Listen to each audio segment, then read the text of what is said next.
Assalamualaikum warahmatullahi wabarakatuh. Innal hamdalillah nahmaduhu wa nasta'inuhu wa nastaghfiruh wa na'udzu billahi min syururi anfusina wa min sayyiati a'malina. May yahdihillahu fala mudhillalah wa may yudlil fala hadiyalah. Asyhadu an la ilaha illallah wa la syarikalah wa asyhadu anna Muhammadan abduhu wa rasuluh. Allahumma shalli wa sallim ala nabiyyina Muhammadin wa ala alihi wa sahbihi ajma'in. Segenap pimpinan wilayah Pemuda Muhammadiyah DIY yang saya hormati, seluruh jamaah pengajian, dan dari MPM, Ketua MPM PWM DIY yang saya hormati.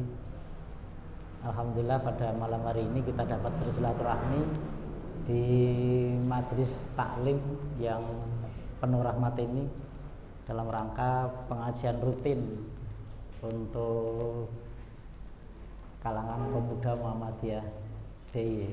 Terima kasih atas saya diminta untuk menyampaikan sekedar diskusi pada malam hari ini. Salawat dan salam selalu kita sanjungkan kepada Nabi besar Muhammad Sallallahu Alaihi Wasallam yang selalu kita jadikan sebagai uswah hasanah dalam kehidupan kita sehari-hari.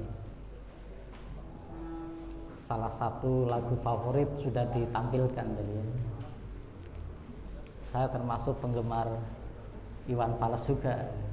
Sampai-sampai tahun ketika Kantata Taqwa pentas di Senayan saya nonton gitu. Ya, jadi saya nonton ketika mereka pentas di Senayan tahun 99 atau 98 waktu itu ya. Tuh. Sampai kemudian bisa berkolaborasi dengan Cak Nun di Kiai Kanjeng. Walaupun sekarang saya agak off karena perputaran yang terlalu banyak. Sementara kalau pentas dengan Cak Nun itu harus semalam suntuk gitu, nggak bisa sampai sore, tapi mesti semalam suntuk karena jam tanggal 11 itu mulai, tanggal 10 itu mulai sampai subuh gitu kan. Jadi kalau saya di gambar syafaat itu di Baitur Rahman itu mesti sampai pagi lah. Kalau gini caranya kelengar lah saya itu kan. Sementara besok paginya harus keliling Jawa Tengah. Jawa Tengah itu 35 kabupaten yang harus saya tempuh. Kadang-kadang ada yang sampai 8 jam perjalanan itu dari Semarang. Misalnya pengajian akad pagi di Majenang itu kan 8 jam saya dari Semarang itu.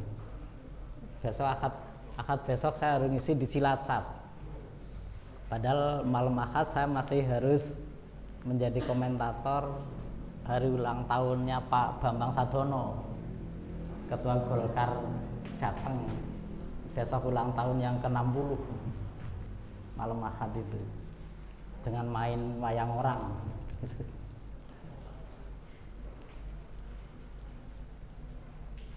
Jamaah pengajian yang saya cintai dan saya banggakan, kita bicara tentang teologi mustad'afin. Walaupun sekarang Muhammadiyah namanya bergeser, ingin menggeser istilah teologi menjadi istilah fikih gitu. Karena teologi mungkin dianggap barat gitu kan.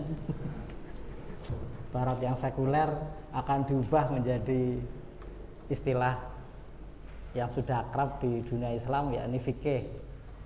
Tapi fikih dalam pengertian awal ketika masih oleh Imam Hanafi digunakan untuk istilah al-fiqhul akbar gitu. Fikih yang mencakup keseluruhan pemahaman agama. Bukan fikih dalam artian yang kemudian menyempit pada level hukum. Tapi fikih dalam pengertian pemahaman. Karena setiap agama mesti ada syariah, ada fikih. pada level syariah semuanya sama, tidak ada perbedaan, tapi kita akan beda pada level fikih. Semua sepakat tidak ada beda pendapat, Idul Fitri mesti 1 Syawal, nggak ada beda pendapat, gitu kan? Nggak ada beda pendapat. Semua sepakat Idul Fitri 1 Syawal, nggak ada beda pendapat. Tidak ada satupun pendapat Idul Fitri 2 Syawal, nggak ada. Itu syariah. Tapi bagaimana menentukan 1 Syawal itu fikih. Jadi 1 Syawal adalah syariah, tapi bagaimana menentukan 1 Syawal itu fikih. Maka kemudian hasilnya beda. Karena apa? Namanya juga fikih, kemampuan memahami. Nah, sementara model pemahamannya beda, definisinya beda. Gitu. Umat Islam udah 15 abad mendefinisikan apa tanggal 1 sampai sekarang nggak ketemu gitu. Itu sebenarnya sederhana aja. Hanya beda apa itu tanggal 1, itu aja persoalannya. Bukan masalah hisab, bukan masalah ru'yah. Tapi hanya masalah apa itu tanggal 1. Karena puasa harus mulai tanggal 1 Ramadan, nggak boleh tanggal 2. Idul Fitri harus 1 Syawal, nggak boleh tanggal 2. Tapi anehnya kita belum ada kata sepakat apa itu tanggal 1 sampai sekarang. Tanggal 1 hanya kompak di kalangan PNS gitu kan. Jadi apa tanggal 1 gajian, tapi bagi ulama belum ketemu sampai sekarang gitu. Bagi Muhammadiyah tanggal 1 adalah wujudul hilal. Begitu hilal muncul berapapun derajatnya namanya tanggal 1. Itu menurut Muhammadiyah. Menurut Persatuan Islam oke lah pakai hisab wujud hilal, tapi nunggu 2 derajat. Sementara Muhammadiyah tidak urusan dengan derajat itu, tapi persis harus nunggu 2 derajat. Sementara NU harus nunggu dapat dilihat gitu kan, karena tanggal 1 adalah imkanur ru'yah, kemungkinan bulan dapat dilihat. Kalau begitu apa tanggal 1? Bulan muncul atau bulan dapat dilihat? Lah repotnya bulan muncul belum tentu dapat dilihat. Dan Nabi nggak pernah menjelaskan berapa derajat bulan dapat dilihat gitu. Itu. Akhirnya kita beristirahatlah 2 derajat gitu. Sehingga kalau besok di sorga kemudian kita ditanya Nabi, loh kamu kok bisa di sorga bareng saya? Ya Nabi saya karena puasa saya tepat waktu loh. Gitu kan? Loh kok bisa tepat waktu? Karena saya harus nunggu 2 derajat. Nabi takon opo 2 derajat gitu kan? Karena Nabi nggak mengenal 2 derajat lah. Gitu. Jadi persoalannya bukan masalah ru'yah, bukan masalah hisab, bukan masalah NU pengen beda dengan Muhammadiyah, nggak ada. Tapi tidak ada kejelasan apa itu tanggal 1. Apakah wujudul hilal atau imkanur ru'yah? Ya tadi repotnya bulan muncul belum tentu dapat dilihat. Ketika 1 derajat Muhammadiyah sudah pasti itu sudah disebut tanggal 1 versi Muhammadiyah. Tapi bagi NU nggak mungkin dengan alat canggih apapun 1 derajat nggak bisa dilihat. Berarti menurut NU belum tanggal 1. Maka yang 1 Senin, yang 1 Selasa, keduanya ngaku 1 Syawal gitu kan. Kalau begini mana yang benar, Senin atau Selasa gitu. Sama-sama nggak tahu. Karena apa? Bulan tidak bisa ngomong. Kan itu persoalannya. Kan itu aja persoalannya kan. Kalau bulan bisa ngomong selesai semua lah gitu. Ditambah kesalahan kemenang. Karena peserta Ru'yatul Hilal semuanya bapak-bapak. Maksudnya perempuan lah ya. Karena dia tahu persis kapan datang bulan. Tapi kan semuanya bapak-bapak. Itu fikih. Itu. Sehingga selama pada level fikih kita pasti tidak mungkin sama, karena fikih adalah kemampuan memahami.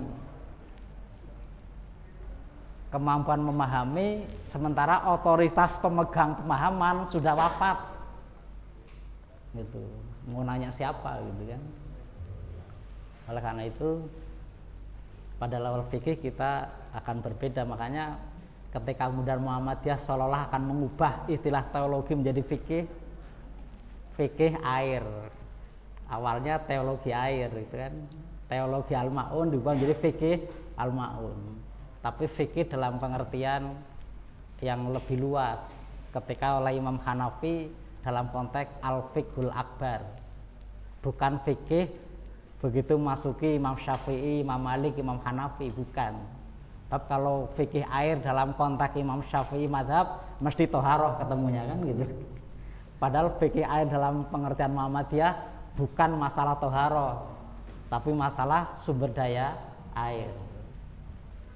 Semua kitab fikih kita bab pertama mesti toharoh gitu. Nggak ada kitab yang nyaris bukan toharoh.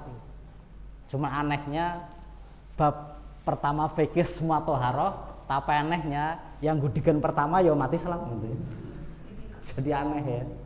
Jadi pertama bicara toharoh, tapi anehnya kita menjadi manusia gudikan pertama. Mondok kok urung gudikan, urung afdol, gitu kan dulu ungkapannya gitu kan. Maka setiap anak pondok mesti gudikan gitu. Hampir nggak ada anak pondok tidak gudikan. Karena padahal awalnya mesti bab toharoh. Karena apa ya? Kita melihat bersih dari sisi fikih, tapi bukan dari sisi higienisnya. Maka hadisnya idza kanal mau kulatain lam yanjas. Ketika ada air 2 kulah maka tidak ada najis. Ya. Itu fikih. Jadi hadis. Ketika ada air 2 kulah maka tidak ada najis. Nggak salah itu. Tempat wudhu di kampung-kampung yang tanpa ngalir untuk wudhu orang sekampung gitu kan. Setahun nggak dikuras gitu. Itu tetap sah untuk wudhu walaupun kejatuhan bangkai gajah sekalipun itu kan tetap sah untuk wudhu. Itu sah menurut fikih, hanya resikonya gudigen kan itu aja persoalannya gitu kan. Tapi tetap sah karena memang hadisnya idza kanal ma'u kulatain lam yanjas. Ketika ada air 2 kulah maka tidak ada najis. Cuman Muhammadiyah mengubah wudhu tidak hanya sehat secara fikih, tidak hanya sah secara fikih, tapi juga sehat secara kesehatan. Maka di Muhammadiyah tidak ada tempat wudhu menganut madhab kulatain. Semua mengambil model keran, itu kan Muhammadiyah. Jadi bid'ah gitu ya. Gitu kan. Karena hadisnya kulatain kok Muhammadiyah mengambil keran gitu kan. Tapi pilih mana? Sesuai hadis tapi gudigen, tidak setek tapi sehat, pilih mana coba? Ini dilema pemahaman. Jamaah pengajian yang saya hormati, jadi kita bicara mustad'afin. Saya memahami bahwa dakwah adalah menyapa semua orang. Dakwah itu adalah menyapa semua orang sebagai terjemahan dari rahmatan lil alamin. Sehingga rahmatan lil alamin tidak hanya diartikan bahwa al-islamu sholihun ala kulli zamanin wa makanin. Kan terjemahan dari rahmatan lil alamin kan al-islamu sholihun ala kulli zamanin wa makanin. Islam harus selalu sesuai dengan ruang dan waktu, kapanpun, dimanapun gitu.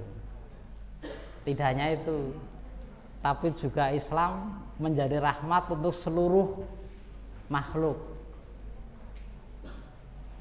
Sehingga doa kita sebenarnya belum mencerminkan rahmatal lil alamin, karena masih Allahumma ighfir lil mu'minin wal mu'minat gitu ya, wal muslimin wal muslimat itu. Bandingan dengan doanya para Buddha, semoga seluruh makhluk berbahagia. Lebih rahmatan lil alamin itu kan doanya Buddha itu. Kalau kita masih batasi diri pada Allahumma ighfir lil mu'minin wal mu'minat wal muslimin wal muslimat. Tapi Buddha doanya adalah semoga seluruh makhluk berbahagia. Jadi seolah mereka lebih rahmatan lil alamin daripada doa kita. Karena kita hanya membatasi diri pada lil mu'minin dan lil muslimin wal muslimat. Jadi menyapa semua orang. Yang namanya dakwah itu adalah memasuki lorong gemerlap maupun lorong gelap. Hanya persoalannya rata-rata kita lebih suka dakwah di lorong gemerlap daripada lorong gelap. Ya. Siapa di antara kita yang sudah dakwah di lorong gelap, coba? Coba. Ya. Siapa di antara kita yang sudah masuki lorong gelap dalam dakwah? Lorong dunia yang kita anggap dunia hitam, gitu kan? Gitu. Padahal mereka manusia juga yang perlu pencerahan, manusia juga yang punya hak masuk surga. Tapi kalau kemudian kita sudah apatis, Allah orang manusia gelap aja kok didekati gitu ya. Itu yang kemudian saya sadarkan itu, saya kemudian mencoba menyapa manusia di lorong gelap. Siapa yang saya sapa pertama waktu itu? Yang saya sapa pertama adalah para kaum waria di kota Semarang. Di kota Semarang ada namanya Perwaris, Persatuan Waria Semarang gitu. Ya. Dan itu ada dalam setiap kota, jangan dikira nggak ada. Waria itu ada 2 grup. Yang lokal itu per kota, seperti Semarang namanya Persatuan Waria Semarang, Perwaris. Konteks nasional namanya Forum Komunikasi Waria Indonesia. Nah, itu. Ya, Forum Komunikasi Indonesia. Itu. Ya. Forum Komunikasi Waria Indonesia itu. Dan mereka terorganisir secara rapi. Lebih rapi dari Pemuda Muhammadiyah lah gitu. Ya, lebih rapi dari Pemuda Muhammadiyah. Mereka punya kartu anggota. Kemudian dari situ saya bisa masuki dunia gelap yang lain. Karena ternyata begitu masuk ke Perwaris, semuanya akan tersingkap gitu. Jadi Jakarta undercover gitu kan. Ya akan terungkap. Ternyata begitu saya masuk Waria nanti akan ketemu dunia gelap yang lain namanya OPSI. Organisasi Pekerja Seks Indonesia. Nah, gitu kan. Ya, lengkap dengan kartu anggotanya gitu. Di kartu anggotanya itu sudah nggak malu-malu pekerjaan sex worker, nah, itu. Sex worker. Iya, sex worker. Dan mereka salah satu perjuangannya ke depan adalah bagaimana PSK diakui sebagai profesi legal. Nah, itu kan. Jadi pekerjaan PSK mantap kan? Iya. Ya sama dengan FKWI, Forum Komunikasi Waria Indonesia, Perwaris, ke depan perjuangannya apa? Bagaimana perkawinan sejenis diakui secara legal. Mereka juga punya target-target politik gitu. Makanya kalau orang-orang yang dianggap baik kemudian lari dari politik, mereka yang masuk politik. Ya, karena politik itu menentukan. Pernah baca bukunya Charles Wright Mill, judulnya The Power Elite kan? The Power Elite itu 3, 1 penguasa, 2 pengusaha, 3 para jenderal. Jadi kalau Muhammadiyah ingin menguasai negara, kuasai 3 ini, 1 penguasa, 2 pengusaha, 3 para jenderal. Militer. Ya, lah kita 1 pun enggak itu ya. Ya nggak bisa menguasai negara lah. 7 juta orang kita kumpul di Monas dikepret sama 1 jenderal Tito gitu kan. Iya, selesai hanya 1 jenderal coba. Dikepret aja 7 juta orang. Apalagi begitu kita kumpul 7 juta orang, kita nggak ingat apa yang ada di kanan kiri kita. Kanan kiri kita adalah gedung tinggi yang miliknya siapa coba? Para pengusaha. Jadi penguasa, pengusaha, para jenderal. Maka saya sering nyampaikan di pengajian Muhammadiyah, putra-putri Muhammadiyah jangan hanya sibuk sekolah di Stikes gitu ya. Nggak bisa menguasai negara gitu. Ya. Jangan hanya sibuk di fakultas kedokteran, nggak menguasai negara.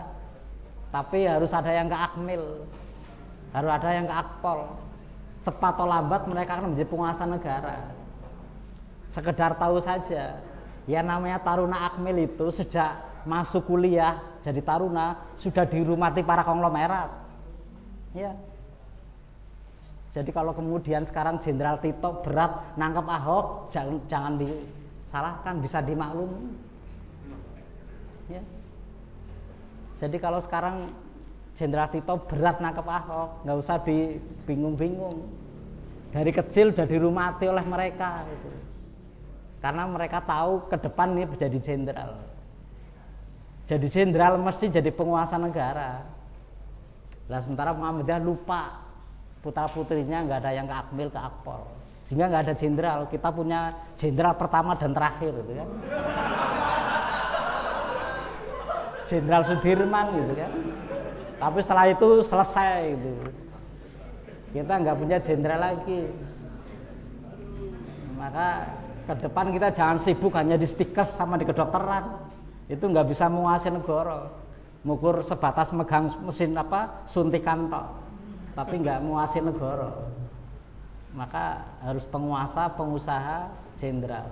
Pengusaha juga baru merintis toko kecil-kecilan lah, gitu kan. 212 nggak tahu terrealisir kapan, gitu kan. Jadi nggak usah jauh-jauh ke 212, toko Muhammadiyah dirumati dulu aja lah. Minimal toko Suara Muhammadiyah, itu kan. Itu udah bagus itu.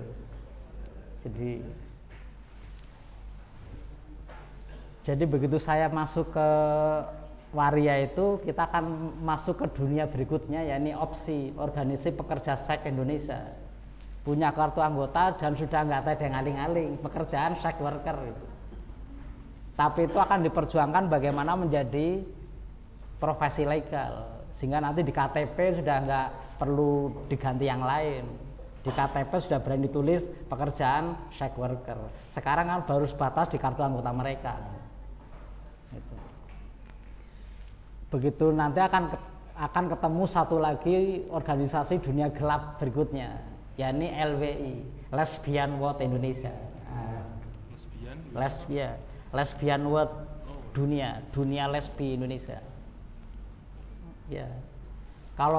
Kalau PSK kemudian Waria mudah teridentifikasi.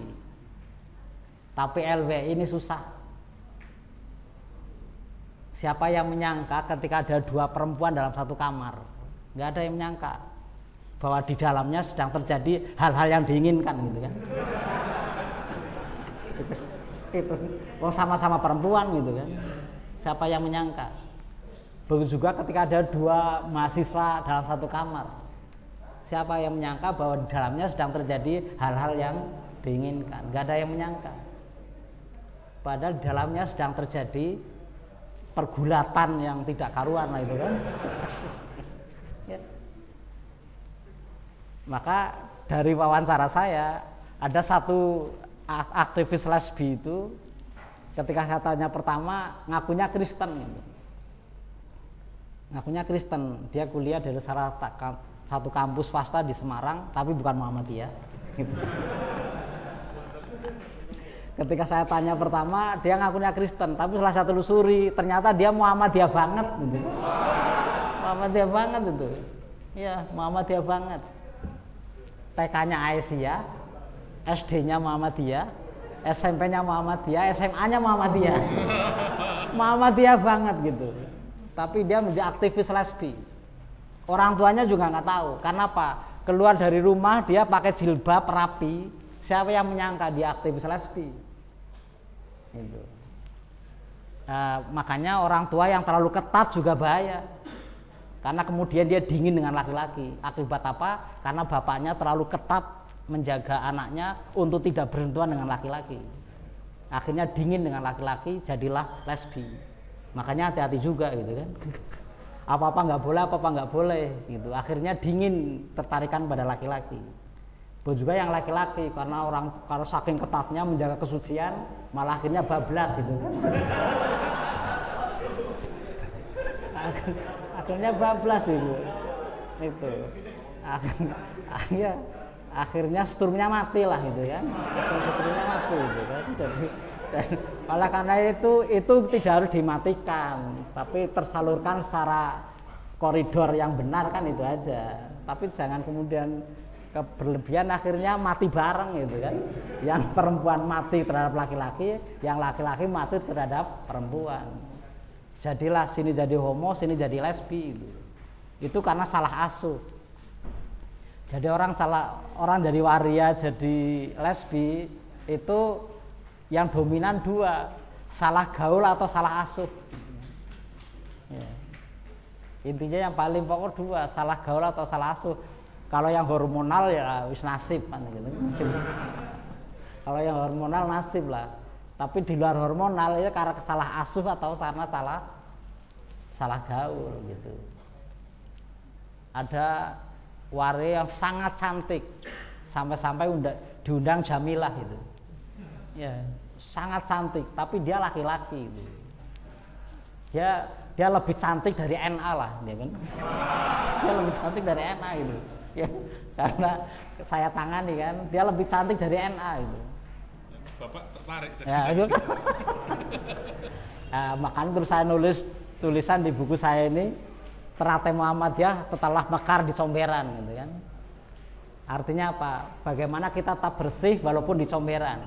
Itu yang berat. Sholat di tengah orang sholat biasa banget. Ya. Saya pengajian kok NA pemuda biasa banget itulah kan. Wong nggak ngaji aja udah bagus, udah baik kok itu kan. Tapi kalau saya ngaji tengah-tengah waria itu baru luar biasa itu kan. Persoalannya tergoda atau enggak kan gitu kan ya. Itu aja pertanyaan gitu kan. Tapi kita nggak maksiat bukan karena tahan banting terhadap maksiat, hanya karena belum punya kesempatan maksiat kan itu aja persoalannya kan. Begitu aja kesempatan nggak kuat juga. Kita tidak korupsi bukan karena tahan tidak korupsi, hanya karena belum punya kesempatan kan itu aja persoalannya. Jadi manusia hebat kalau tidak korupsi walaupun punya kesempatan. Kalau punya kesempatan nggak korupsi baru luar biasa. Kalau kita tidak korupsi hanya karena belum punya kesempatan. Begitu punya kesempatan jungkal juga itu. Makanya saya nulis itu para Ternate Muhammadiyah tetaplah mekar di comberan. Ternate itu selalu tumbuh mekar bersih walaupun di comberan. Itu Ternate. Lah kita yang sulit seperti itu. Makanya banyak kader Muhammadiyah terjungkal juga, begitu jadi anggota dewan gitu. Dulu di PDM belum ada ini korupsi. Begitu sampai dewan terjungkal juga. Karena apa? Dulu belum teruji. Begitu sekarang nggak kuat juga. Gitu. Saya baru menghayati ketika saya sering main ke rumah anggota dewan gitu. Saya sering main ke rumah dinas anggota dewan. Bayangkan dia istri dan anaknya jauh di kampung. Dia menempati rumah dinas yang eksklusif. Apalagi posisinya wakil atau ketua dewan. Hampir dalam setiap menit itu datang wanita cantik gitu yang saya tahu itu. Biasanya yang datang NA berjilbab ini pakai rok mini itu kan. Kalau sembatin saya pun nggak tahan kalau gini caranya itu kan. Itu. Jadi kalau kemudian teman kita terjungkal ya karena memang luar biasa godaannya. Lah ketika saya masuk ke dunia gelap seperti ini, itu tadi tinggal tergantung ketahanan mental kita. Jadi sekali lagi bahwa dakwah itu menyapa semua orang. Persoalannya kita lebih suka menyapa orang-orang di lorong gemerlap daripada lorong gelap. Nah, saya memasuki dunia yang mungkin teman-teman jarang memasuki gitu. Maka saya masuk lorong gelap dunia waria. Tidak mudah memang. Bayangkan teman-teman waria itu mau sholat aja bingung coba. Ya, mau sholat aja bingung. Mau masuk shaf laki-laki ditolak. Kamu kan perempuan gitu kan, perempuan. Mau masuk shaf perempuan juga ditolak. Kamu kan laki-laki gitu. Itu. Kemana mereka harus sholat? Padahal mereka tetap manusia, belum jadi setan gitu kan. Belum jadi iblis. Mereka tetap manusia yang punya kewajiban seperti kita, harus sholat, zakat dan sebagainya. Tapi mau sholat aja bingung fikihnya, fikih laki-laki atau fikih perempuan. Siapa yang mengarahkan mereka untuk berfikih? Sementara para dai lebih suka di mimbar yang nikmat daripada di lorong gelap. Itu sehingga saya masuk dunia sana. Maka sekali lagi begitu saya masuk di situ tersingkap dunia-dunia gelap yang lain, bahwa mereka begitu teratur, mereka juga punya organisasi yang bisa jadi mereka lebih rapi dari kita termasuk jaringannya. Ya. Mereka pinter bagaimana mengatur menunya gitu ya. Jadi divariasi lah, jangan lama-lama di sini, cukup sebulan. Sebulan berikutnya tempat lain, biar menunya tidak monoton gitu ya. Ya, bayangkan mereka hanya di tanggul-tanggul indah gitu kan. Kadang-kadang kalau lagi nggak hujan itu masih lumayan, tapi kalau hujan tarifnya cuma 10.000, 20.000 masih potong tahanan gitu. Ya. Sewa tikar itu kan potong tahanan namanya kan. Untuk sewa tikar dan sebagainya. Jadi kita nggak bayangkan kalau semalam hanya dapat 1 orang dengan tarif 10.000 masih potong tahanan, bagaimana mereka hidup? Itu. Jadi apakah lah siapa yang mendekati mereka? Teman-teman Katolik lebih sistematis mendekati mereka, tapi yang Islam karena merasa orang suci gitu, ya kan? Nah, orang Islam merasa orang suci, tidak mau mendekati mereka sebagai orang kotor. Sementara saya berprinsip dakwah di tempat yang kotor pahalanya lebih besar daripada dakwah di tempat yang bersih. Gitu. Ya. Saya dakwah di tempat bersih biasa banget. Sholat di tengah-tengah orang sholat biasa. Puasa di tengah-tengah orang puasa biasa. Baik di tengah orang baik biasa. Baru luar biasa kalau kita baik di tengah-tengah orang yang tidak baik. Itu baru luar biasa. Itu. Sehingga saya kumpulkanlah para waria itu dalam gabungan perwaris itu, Persatuan Waria Semarang. Saya kaget ketika koordinator perwaris ini adalah alumni salah satu sekolah Islam favorit di kota Semarang gitu kan. Tapi bukan Muhammadiyah gitu kan. Iya. Jadi dia adalah salah satu keluaran dari SMA Islam favorit di kota Semarang. Tapi menjadi koordinator perwaris Persatuan Waria Semarang. Itu. Waria itu pekerjaannya 3. Kalau bukan salon, kemudian ngamen, menjajakan diri. Nah 3 itulah gitu kan. Salon lumayan gitu kan. Walaupun kita kadang-kadang kita mungkin merasa jijik potong di mereka gitu kan, karena dipanggil mas juga tersinggung. Dipanggil mas juga tersinggung gitu kan, gitu. Jadi dipanggil mas maunya dipanggil mbak gitu. Akhirnya kita juga dalam tanda kutip kemudian menjadi jijik gitu, padahal mereka menungso gitu. Kemudian ngamen, dan yang ketiga adalah menjajakan diri. 3 serangkai inilah pekerjaan profesi rata-rata mereka, yang kemudian secara ekonomi sangat lemah. Itulah maka saya datang ke mereka dengan 2 model. 1 dalam arti pemberdayaan ekonomi, walaupun kecil-kecilan kita latih untuk salon. Yang kedua adalah pendampingan keagamaan. Tapi saya tidak terlalu banyak mengajari, lebih banyak mendengar daripada ngajari, karena mereka kan orang-orang liar gitu ya. Mereka orang-orang liar. Itu. Nah, liar adalah kebahagiaan. Ya, liar adalah kebahagiaan. Jangan dikira yang bahagia itu cuman orang yang hidup di rumah mewah, enggak. Mereka sudah bahagia dengan keliarannya. Itu. Makanya kadang orang salah paham. Mbak Christine Hakim salah paham ketika syuting film Di Atas Bantal. daun di atas daun bantal. daun di atas bantal. Itu salah paham dia. Dia mesti pola pikir dirinya sendiri, bagaimana menjadi orang elit gitu. Sehingga anak-anak gerbong kereta di stasiun Jogja dia bawa ke rumahnya untuk dirumati. Sebagaimana manusia normal hidup di rumah mewah gitu. Tapi apa yang terjadi? Kan hanya bertahan seminggu 2 minggu. Setelah itu keluar lari dari rumah Christine Hakim, kembali ke gerbong kereta Jogja lagi. Karena apa? Ternyata di gerbong kereta lebih nikmat daripada di rumah mewahnya Christine Hakim. Ribet hidup rumah mewah. Mau tidur nggak ada cuci tangan, cuci kaki gitu kan. Di gerbong kereta kan tinggal geletak, glosor, selesai lah gitu kan. Itu. Jadi liar adalah kebahagiaan.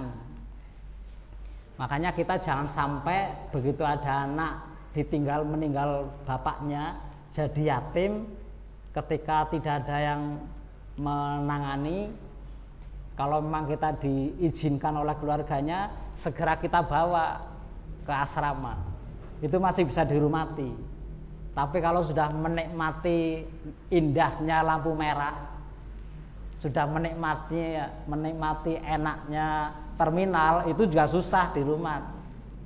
Ya, karena mereka sudah menikmati indahnya keliaran gitu. Sudah menikmati indahnya hidup liar. Liar adalah kebahagiaan. Kalau seperti ini berat untuk ditangani.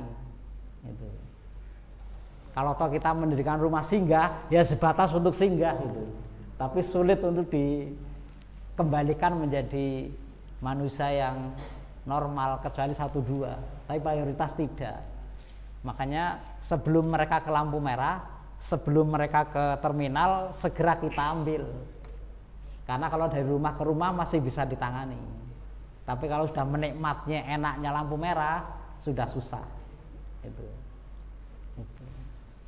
Begitu juga para waria. Jadi pola 2 yang saya tangani, satu pembimbingan agama, yang kedua adalah pemberdayaan. Walaupun agama sebatas yang mereka bisa terima aja karena tidak mudah. Dan memang secara ekonomi berat menangani mereka. Kalau kita pengajian di lorong Gemerlap kan pulang kita dapat transport gitu, amplop gitu. Tapi ada mereka, kita yang harus bawa macam-macam gitu. Minimal rokok gitu. Jangan ngomong fatwa tarjih gitu. Jangan ngomong fatwa tarjih pada mereka. Karena hampir semua waria mesti perokok. Hampir tidak ada waria tanpa rokok. Sehingga yang menjadi alat pengumpul pertama mereka ya rokok itu. Kita ajak bagi rokok kemudian makan. Pokoknya mereka itu hidupnya foya-foya. Sukanya konsumtif, makan, hedonis lah pokoknya. Sudah hedonis. Makanya saya ajak di warung makan, kemudian ngobrol di situ. Atau di base campnya. Mereka punya base camp. Punya apa ya, tempat mangkal gitu. Jadi kenapa saya tahu kemudian setelah ketemu waria ngerti opsi, karena waria kalau sudah expired gitu ya. Jadi berapa expirednya? Ya kira-kira sudah tidak menarik lagi lah gitu kan. Kira-kira kulitnya sudah mulai kehilangan kolagen gitu kan. Jadi umur 45-50 itu sudah mulai expired. Nah, begitu mereka expired, mereka alih profesi. Apa alih profesinya? Menjadi koordinator PSK tadi. Ya. Ketua umum. Ya, ketua umum PSK lah gitu kan. Ketua umum PP. Ya, mereka alih profesi menjadi koordinator PSK. Tadi yang mengolah menu gitu, mengolah menu. Di komplek ini udah sebulan, ganti komplek lain biar menunya berubah gitu, biar segar gitu kan. Masa menu kok itu aja kan, konsumen kan bosan juga itu. Maka ada pertukaran menu itu. Nah, manajernya ini waria udah expired ini. Itu ke alih profesi gitu. Jadi expired, maka kemudian mereka di samping waria tadi juga menangani PSK.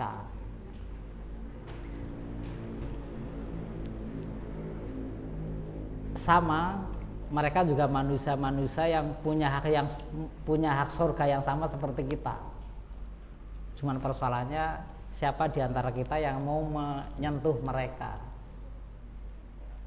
Oleh karena itu ada dua hambatan sering kita menangani kaum seperti ini. Pertama hambatan internal, kedua hambatan eksternal. Hambatan internal ya tadi, kalau kita baca di hadis-hadis itu kan tanda kutip negatif tentang waria. Wong sudah negatif kok kita tangani. Ada hambatan internal. Teman-teman kita juga pernah suatu ketika ada pengajian buka bersama di kantor PWM. Para waria ini datang gitu kan. Yang isi Pak Mukti waktu itu. Pak Mukti sekretaris umum sekarang gitu. Kata, wah ini santrinya Pak Tafsir katanya gitu. Itu kan tidak semua orang suka gitu.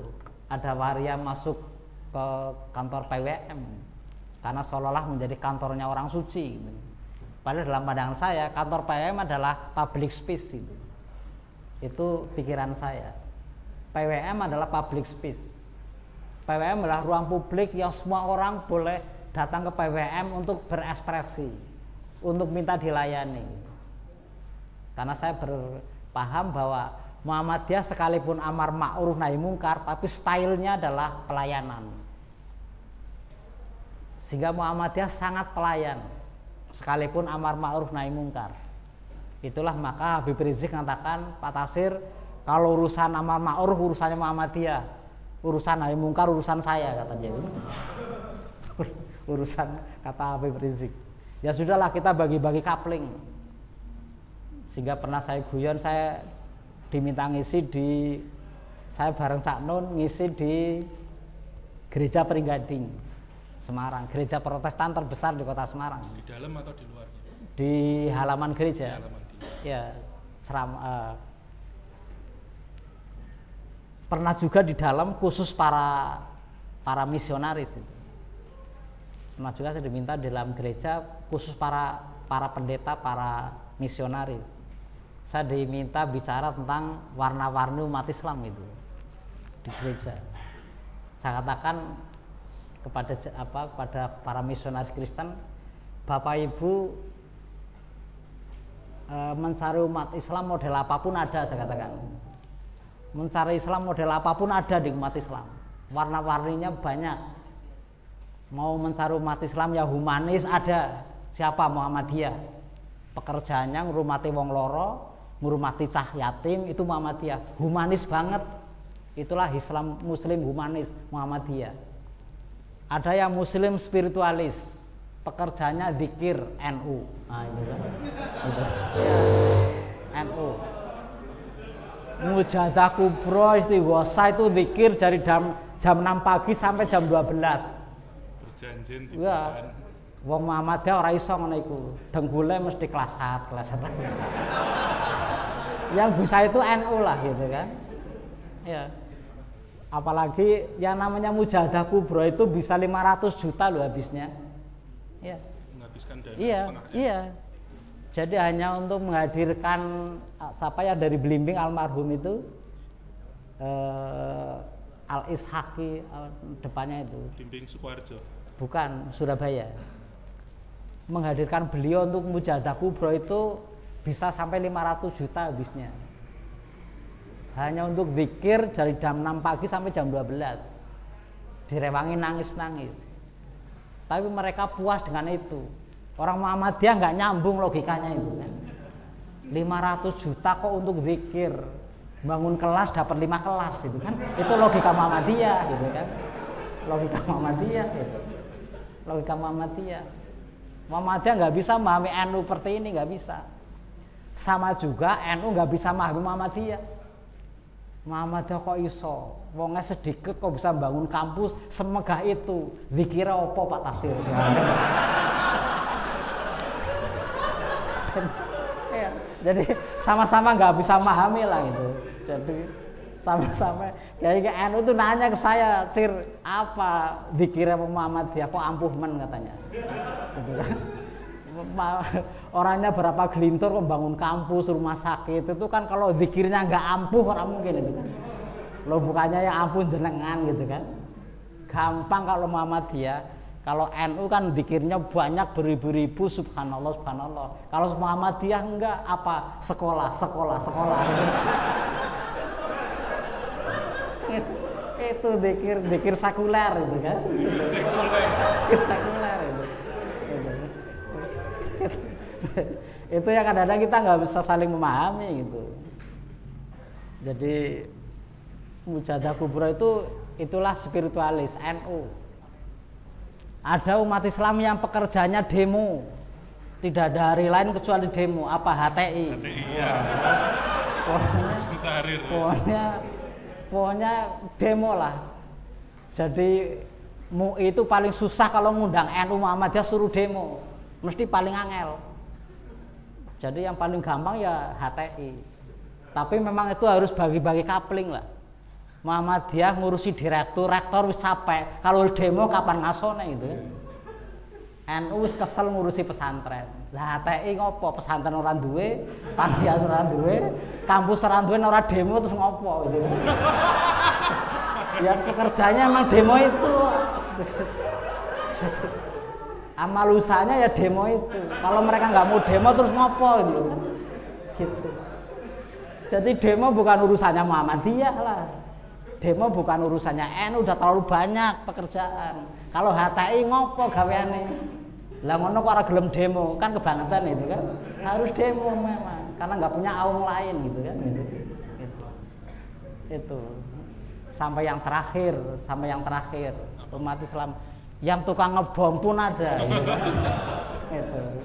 Jadi Amrozi dan kawan-kawan. Jadi kalau 4 orang ini kumpul, kompaklah kita itu. Monggo Mas Amrozi jenengan bom, sayang nambani Muhammadiyah kan. Rumah sakitnya akeh gitu.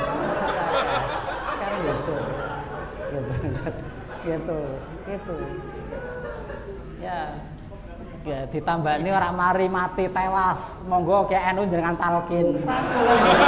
Sudah punya tugas sendiri-sendiri kok. Sudah punya kapling masing-masing kok. Gitu. Jadi kita itu saya katakan di depan gereja. Jadi kita mencari umat apapun, model apapun ada di umat. Maka jangan macam-macam dengan orang Islam gitu. Karena lengkap gitu.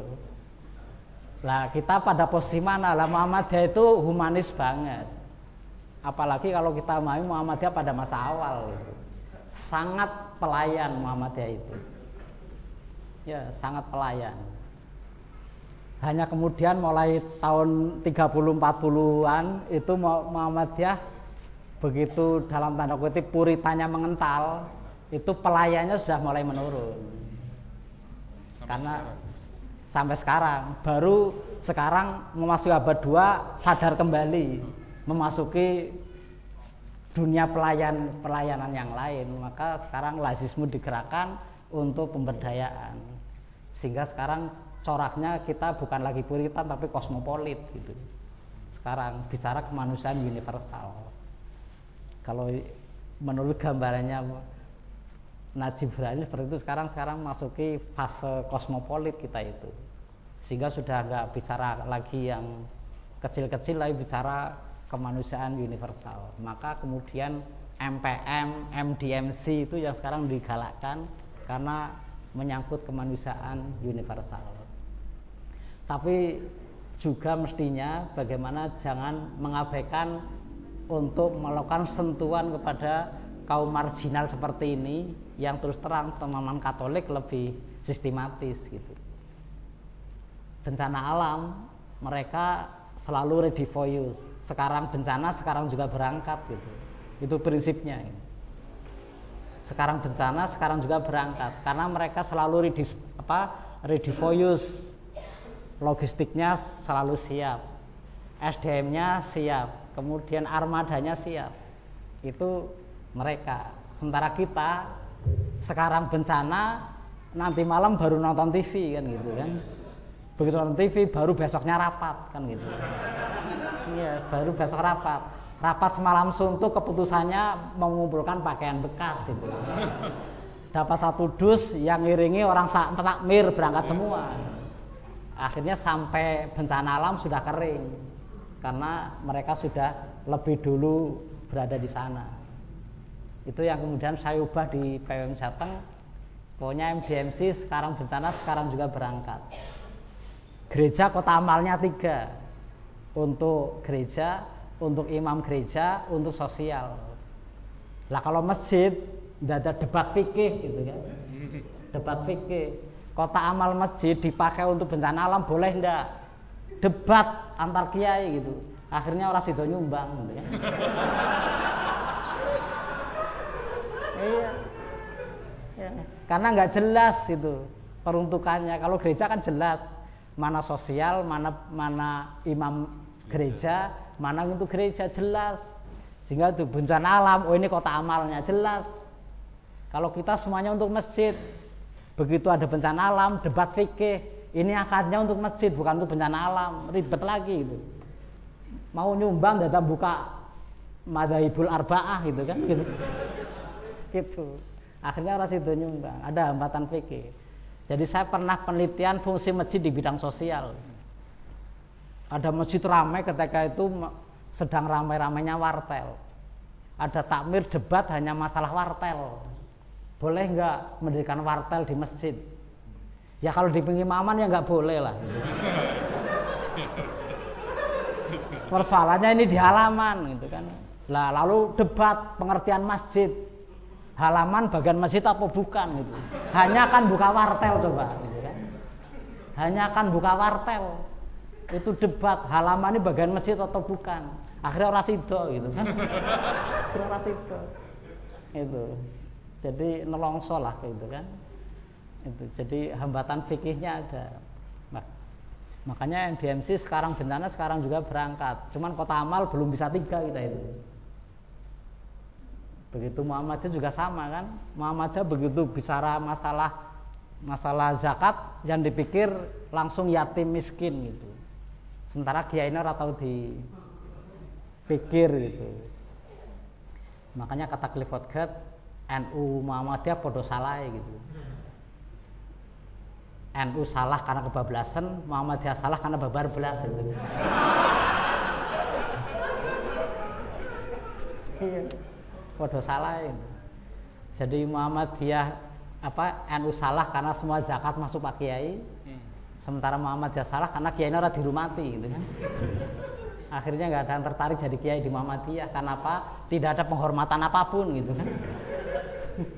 Baik penghormatan kultural apalagi penghormatan material kan gitu. Akhirnya susah kiai masuk ke Muhammadiyah.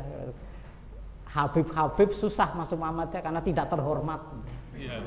Tidak terhormat itu. Nggak ada yang nyium tangan. Iya, nggak ada yang nyium tangan, boro-boro cium tangan, nyilahkan masuk aja nggak ada. Jadi suatu ketika saya ngajak mahasiswa saya yang dari Sarang, Pondok Pesantren Sarang Rembang itu. Saya ajak pengajian di Muhammadiyah di Karanganyar Solo sini. Begitu pengajian selesai langsung dia astagfirullahaladzim gitu, istighfar gitu kan. Loh kok istighfar? Mosok mobil kiainya disalib katanya. Loh ini Muhammadiyah. Mobil kiai disalib katanya. Ya. Mosok mobil kiai disalib. Loh ini Muhammadiyah bukan kiaian. Di Muhammadiyah jangan disalib. Wong saya mau gua nggak ditulungi. Itu di Muhammadiyah itu. Jadi jangankan disalib. Mau kok aja gak ditulungi gitu. Jadi memang beda kulturnya. Jadi kaget mereka kan. Kaget itu. Gitu. Nggak ada kiai miskin. Karena di NU ada tradisi tidak boleh sowan kiai kosongan. Ya, jangan sampai saudara-saudara itu sowan kiai kosongan, mesti dipermuti Pak Kiai gitu. Jangan sampai sowan kiai kosongan, minimal gula kopi. Iya gula teh lah gitu kan. Beda kalau santri sowan Kiai Muhammadiyah ora bakal gula kopi, proposal.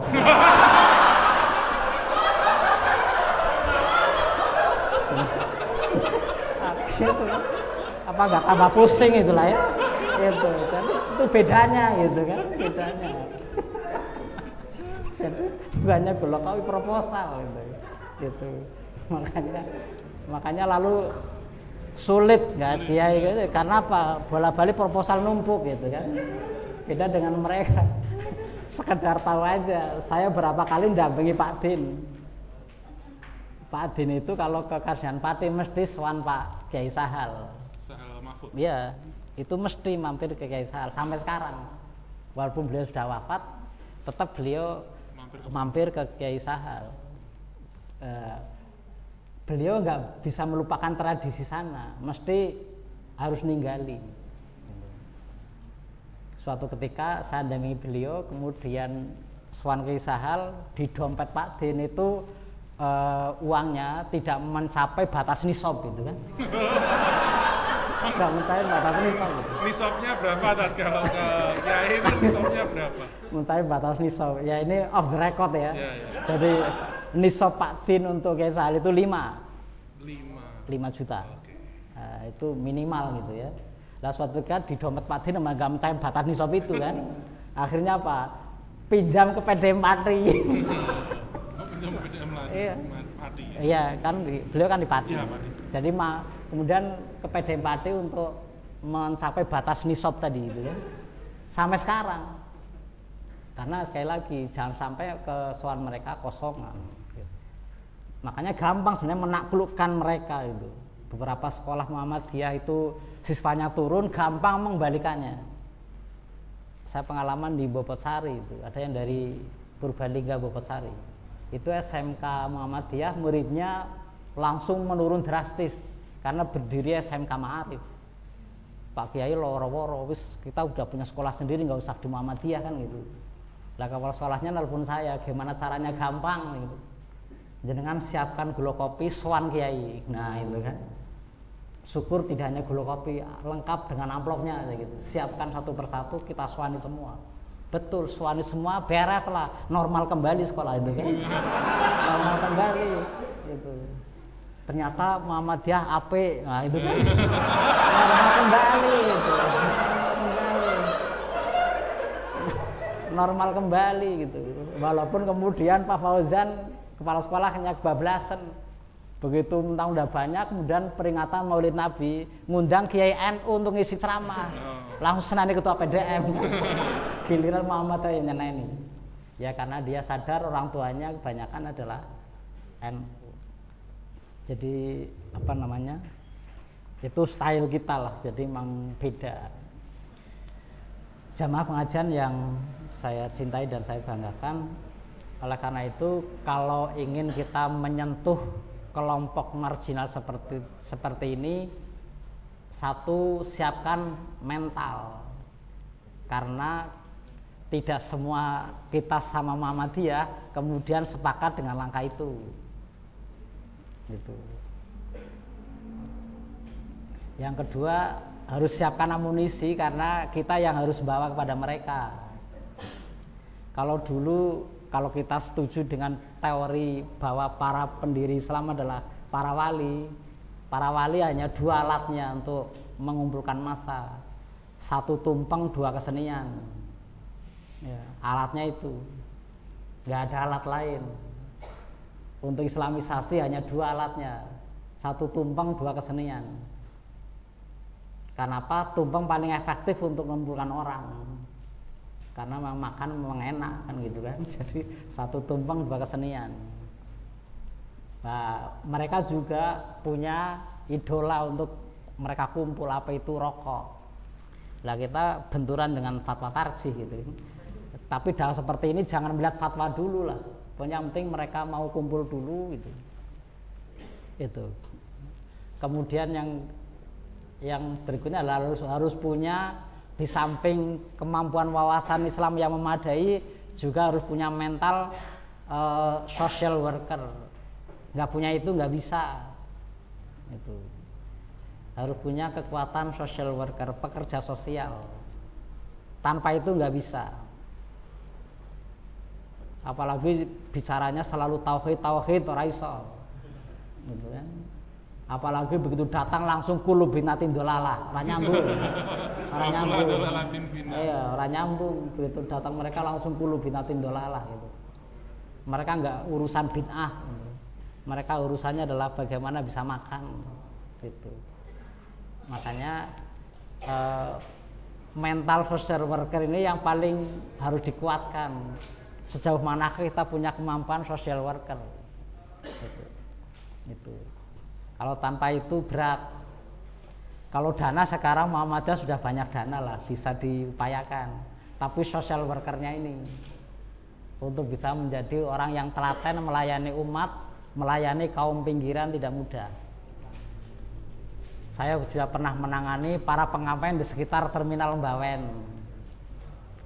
yang kemudian tergabung dalam kelompok musik, namanya kelompok yang memberi nama Saknun, kelompok Kiai Jurus.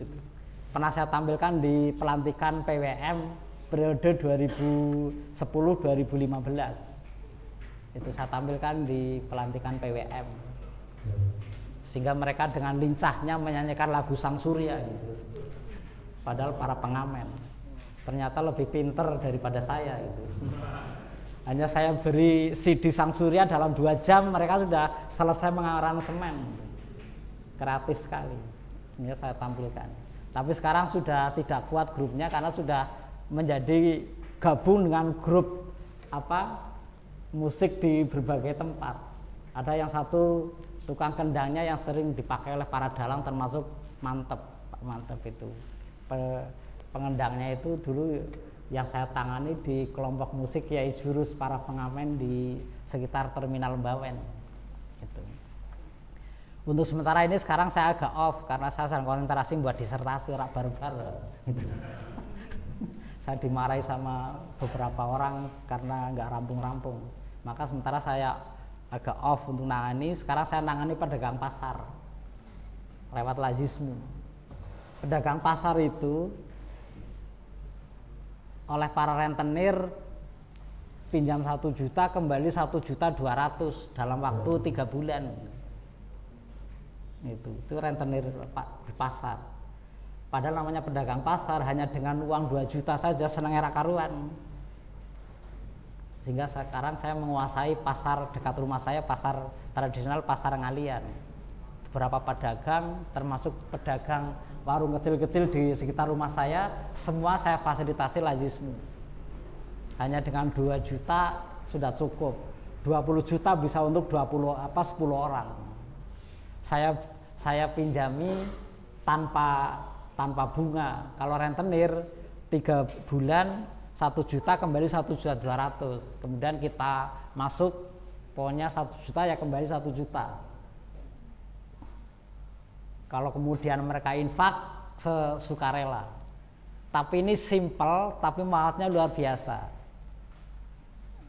Kalau satu cabang muasih satu pasar, berapa DIY punya cabang? Satu cabang menguasai satu pasar tradisional. Kuncinya hanya satu. Siapa yang tukang nagih itu aja kuncinya. Itu tok. Karena nggak mungkin pedagang pasar untuk nyaur lewat transfer, nggak mungkin. Semua macet kalau itu ya. Semua bakal macet kalau itu yang di model. Harus ada debt collector yang telaten datang ke mereka. Kuncinya hanya itu tok. Lah saya punya debt collector, kebetulan orang pasar yang saya beri modal angkringan itu, sego kucing. Saya kan RT saya kan dekat kampus, sehingga di RT saya satu RT yang kos itu 1.200 mahasiswa UIN satu RT, sehingga berapa rumah buka warung termasuk angkringan. Lah itu saya kasih modal angkringan senilai saya kasih 5 juta, mengembalikan separuh, mengembalikan 2.500.000 dengan modal diangsur. Tapi dengan cara tak kasih itu, dia menjadi rajin banget menjadi debt collector gitu. Tanpa minta bayaran. Karena udah kita kasih gerobak. Semalam dia penghasilan kotor bisa 700.000. Ketika kuliah aktif, kuliah libur melu libur gitu. Kuliah libur ikut libur. Karena emang konsumennya mahasiswa sego kucing itu. Tapi yang saya bersyukur dia jadi debt collector, tiap bulan dia keliling ngambili pada yang pinjam itu beres. Tingkat kemacetan kredit ya, tingkat kemacetan pembiayaan itu nyaris nggak ada. kuncinya satu, apakah ada orang yang tukang nagih itu tok. Nggak mungkin mereka, misalnya kita punya kantor, mereka mengharap mereka datang kantor kita kemudian mengembalikan, ora bakal. Kalau itu semua akan bermasalah, ya, semuanya akan macet. Tapi harus mereka kita datangi, itu akan lancar. Sehingga modal awal hanya sedikit, tapi itu berkembang karena hanya bergilir gitu. Hingga sekarang saya sedang menangani pedagang pasar untuk waria, dan itu sementara saya agak off karena nggak tahu nanti kalau udah selesai disertasi lah. Lah mencari teman untuk melanjutkan agak susah gitu, agak susah. Sehingga belum menemukan partner yang bisa menangani ini. Walaupun dari waria tetap pengajian rutin masih jalan. Itu. Tapi sekarang saya nangani waria. Untuk Gemerlap saya gandeng gubernur. Sehingga saya sekarang dunia Gemerlapnya saya menjadi apa? Pembina pejabat tingkat provinsi, ngiringi Pak Gubernur setiap Senin dan Kamis pembinaan di instansi tingkat provinsi, dari instansi ke instansi. Karena saya berprinsip gerakan agama akan kuat kalau didukung oleh kekuatan eksternal dua, satu kekuatan struktur, dua kekuatan kultur. Kalau bisa membangun dua kekuatan ini kita kuat. Satu kekuatan struktur, dua kekuatan kultur. Kultur kita rebut, struktur kita rebut. Gimana menaklukkan struktur? Ya dengan kekuatan massa. Sehingga begitu di anggaran provinsi ada jateng berselawat, saya ambil itu. Pak Ganjar, ini kan untuk umum, jangan selalu diberikan kepada Habib Syekh, Muhammadiyah dong diberi. Akhirnya saya ambil jateng berselawat itu kan. Debat ramai, Muhammadiyah debat, NU debat itu. Hanya gara-gara jateng berselawat oleh Muhammadiyah. Hanya bedanya Muhammadiyah debat sebelum acara, NU debat setelah acara itu. Jadi perdebatan ramai di Muhammadiyah gara-gara saya ngadakan acara jateng berselawat. Pemprov hanya minta jamaah 10.000, yang hadir hampir 30.000 itu. Ya, di halaman gubernuran. Sampai kemudian Pak Ganjar ngajak saya sampai 2017 kita kontrak untuk sekarang tidak lagi jadi satu tapi per Karesdinan. Sehingga akad kemarin di Wonosobo itu adalah kedu yang dihadiri oleh Pak Mendikbud Pak Muhadjir Effendi juga. Itu kedu. Besok kita keliling se Jawa Tengah, itu full difasilitasi oleh Pemprov. Jadi Muhammadiyah tinggal duduk manis itu. Muhammadiyah hanya menjadi pengisinya, semuanya juga diberesi oleh Pemprov anggarannya, dan dari situlah kemudian Wildan lahir gitu kan. Jadi Wildan saya orbitkan pertama di jateng berselawat yang pertama di halaman gubernuran, sehingga sekarang Wildan lebih laris dari saya dia. Sampai-sampai kemarin diundang oleh Gubernur Maluku di Tanwir. Jadi Tanwir itu Wildan bukan tamunya PP, tamunya gubernur. Sehingga fasilitasnya fasilitas gubernur. Sehingga tiketnya lebih mahal dari tiket saya gitu. Dan kemarin saya baru dapat telepon dari Pak Gubernur Maluku, Wildan diumrohkan. Jadi Wildan dan ayahnya itu diumrohkan oleh Gubernur Maluku. Hanya kemudian bapaknya Wildan berterima kasih, kemudian tiketnya bapaknya Wildan diserahkan kepada pelatihnya, si Mas Marijo. Mas Marijo ini sekretaris PWPM Jateng, wakil kepala sekolah, pelatihnya Wildan. Jadi yang menyiapkan dalil, materi itu Mak Marijo kalau Wildan akan ceramah. Tapi dia nggak terkenal, yang terkenal Wildan. Nah dari jateng berselawat itu menghasilkan Wildan. Sehingga dengan jateng berselawat ini kita bisa menaklukkan Pak Gubernur. Sehingga kemudian PWM diminta menjadi pembina pejabat di provinsi. Setiap Senin dan Kamis kita mesti dampingi Pak Ganjar. Apakah kemudian setelah itu masih korupsi jalan, urusan lain lah gitu kan. Itu urusan lain. Karena tugas kita lah balingani walau ayah. Tugas kita sebatas balihu, sebatas masang baliho, kan gitu kan. Baliho dari kata balihu, kan? Jadi tugas kita sebatas masang baliho, sebatas menyampaikan, tidak memaksa. Yang penting sudah menyampaikan bahwa kemudian hasil di tangan Allah. Tapi kekuatan struktur saya pegang, sehingga kemarin Pak Ganjar itu Wonosobo sebenarnya udah nggak bisa karena sudah jadwalnya pulang ke Semarang. Begitu sampai Semarang pakai helikopter itu ke acara Muhammadiyah di Wonosobo itu. Sembari dengan Pak Kapolda pakai helikopter. Jadi kayak sekarang saya menangani komunitas pedagang pasar tradisional sama komunitas pejabat provinsi. Itu yang saya tangani. Sehingga pembina pejabat provinsi sekarang bukan lagi teman Kiai NU tapi di tangan PWM. Gara-gara Jateng baru selawat. Itu saya hanya meniru Nabi aja sebenarnya. Gimana niru Nabi? Nabi itu menaklukkan Mekah dengan cara berbondong-bondong, Fathul Makkah. Ketika Nabi masih terbatas, Nabi nggak bisa menaklukkan Mekah, maka beliau kemudian diminta hijrah oleh elit Madinah. Begitu di Madinah, beliau berhasil membangun umat. Begitu umat sudah terbangun, mereka gerakan mobilisasi massa besar-besaran dari Madinah ke Makkah. Maka itulah Fathul Makkah. Sehingga untuk menaklukkan penguasa, kuncinya satu, dengan cara berbondong-bondong. Nggak bisa 1-2 orang. Haji itu diperintahkan tahun ke-6, tapi Nabi baru menjalankan tahun ke-9. Sehingga Nabi waiting list 3 tahun gitu. Iya kan? Kayak Indonesia. Iya, kayak Indonesia. Jadi kalau sekarang kita 30 tahun wajar, wong Nabi aja 3 tahun. Ya. Jadi perintah haji tahun ke-6, tapi beliau baru menjalankan tahun ke-9. Karena apa? Karena Mekah masih dikuasai kafir, kaum kafir. Dan ketika kaum kafir berkuasa, visa Nabi nggak keluar, kan gitu kan? Visa Nabi nggak keluar, maka Nabi pun tidak bisa haji. Tapi hebatnya Nabi fair.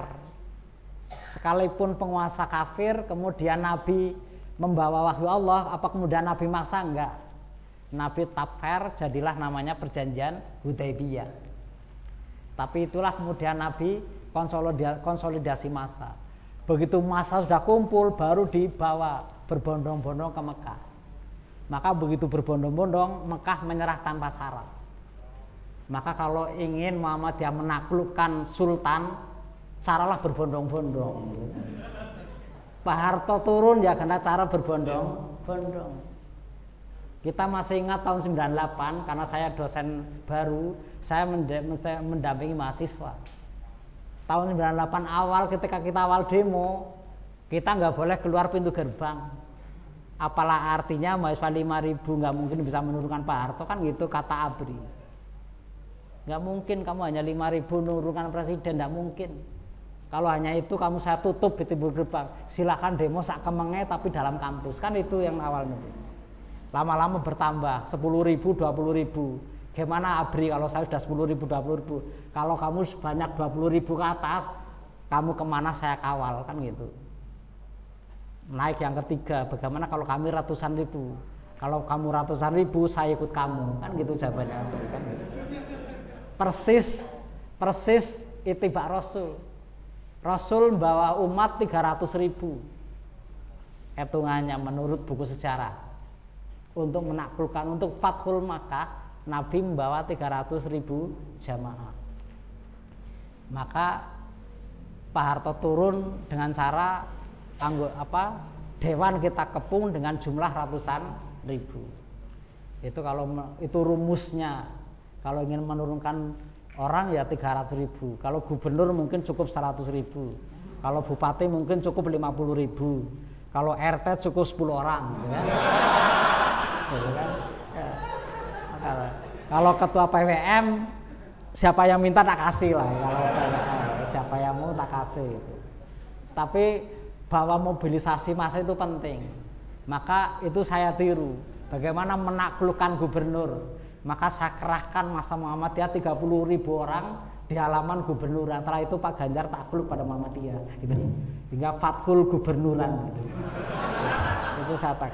Itu saya taklukkan, itu yang saya lakukan.